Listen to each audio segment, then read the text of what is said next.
This is Apple's brand new iPhone 12, and the question is now the time to upgrade.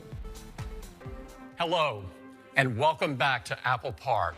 Apple's new iPhone 12, delayed because of COVID, but available in time for the holidays, starting at $699. 4 new models with better cameras, a magnetic back for accessories or charging, and new colors. This is the iPhone 12 and the iPhone 12 Pro. The first thing I notice is the squared off edges.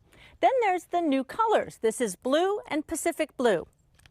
Matchy matchy. But the big headline, it's Apple's first 5G iPhone. Hardly anybody can get it. Is it worth upgrading to this phone just for that? I'm not going to say go out and run to get 5G. I don't think you really need to go get a 5G phone yet. You may not use it, but this is kind of a way to future-proof yourself. And while the fastest 5G is only available in limited urban areas, I did see some improvements even at my house where I don't get great reception. The iPhone 12 download speeds were 5 times faster than the iPhone 11 I have, both on the same carrier. This one with 5G, this one without. Note what's missing: no earbuds or power plug with any newly manufactured iPhones, in a move Apple says reduces their environmental footprint.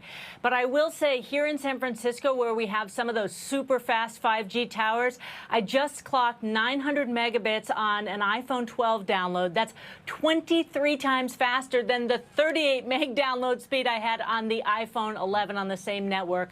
That's way faster than my home broadband, guys. This is going to be great. The future is going to be fast.